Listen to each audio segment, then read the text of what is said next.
In this video, we're going to apply recurrence relations to the study of the computational cost of recursive algorithms. So suppose that you have a recursive algorithm. That's an algorithm that calls itself as a subroutine.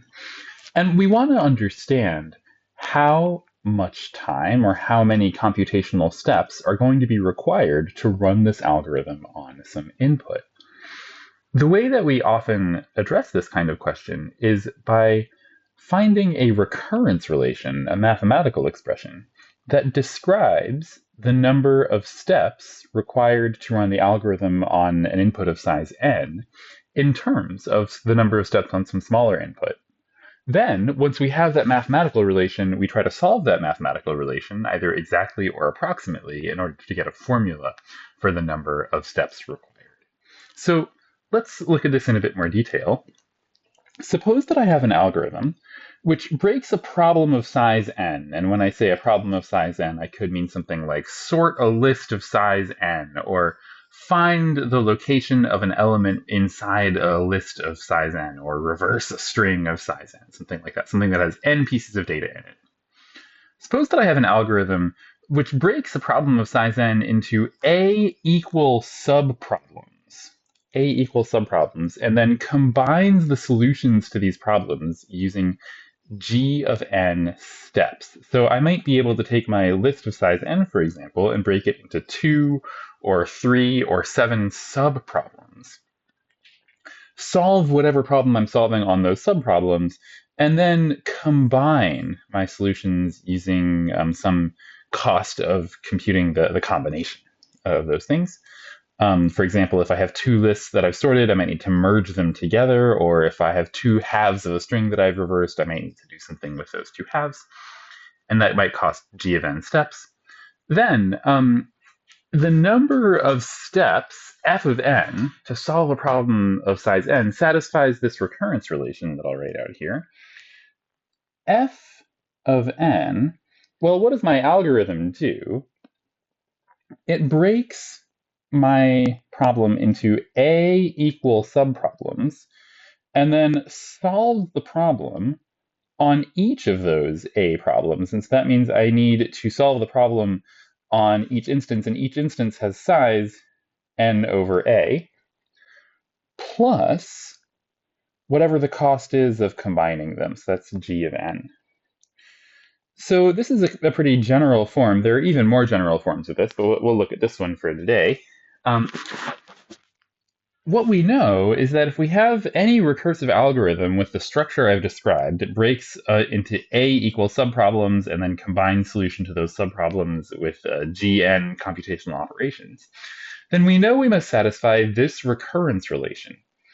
And if we, for example, can figure out what g of n is and what a is, we might be able to solve this recurrence relation exactly or approximately in order to figure out what f of n should be. So here's an example. Merge sort. So the merge sort algorithm is an algorithm for sorting a list, and it takes a list of length n.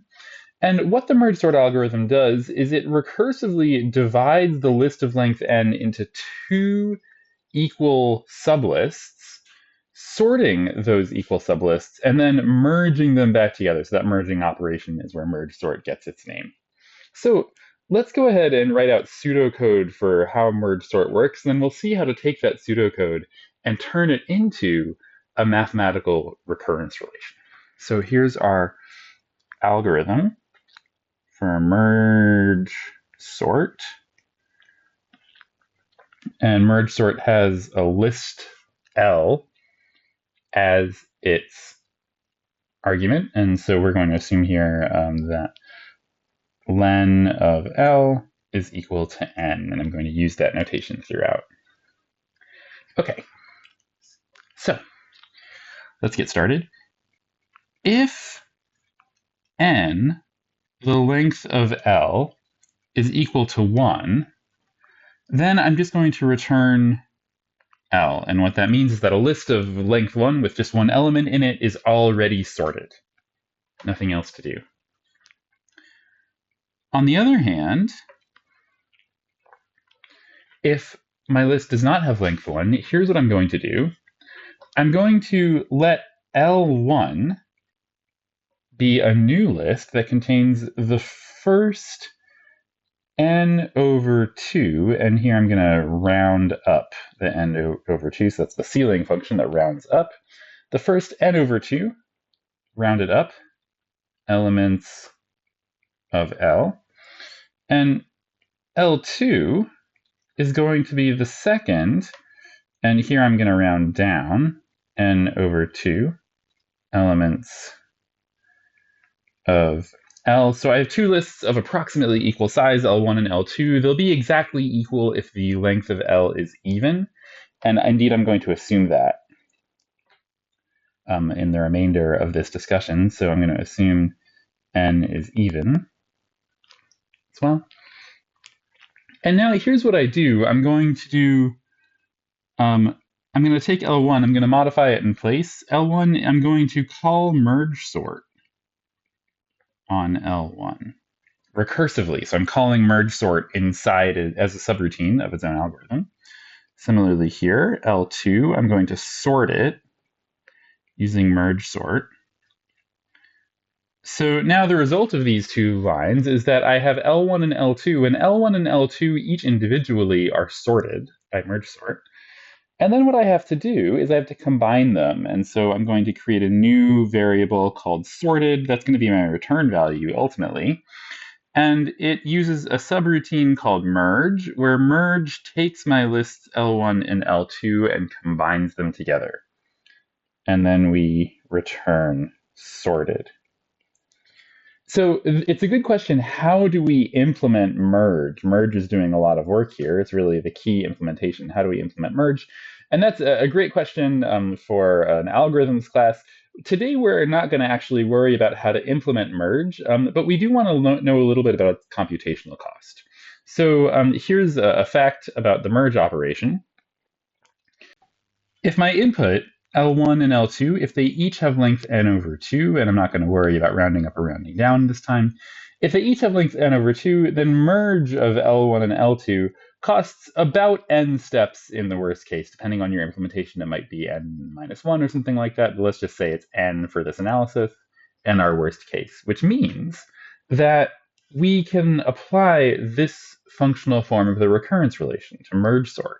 So the number of steps to sort a list of length n with merge sort,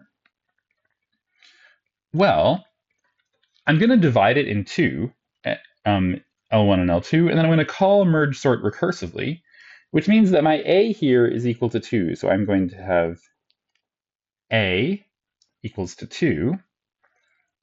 2 problems, each of size n over 2, plus the cost of merging g of n, which is equal to n. So when I'm asking myself, how long is it going to take merge sort to sort a list of length n, I don't actually know the answer yet, but I do know this recurrence relation. And if I know this recurrence relation and I have the ability to solve this recurrence relation, then I'm going to be able to give a mathematical description of the runtime of merge sort. And that's what we'll do in the next video.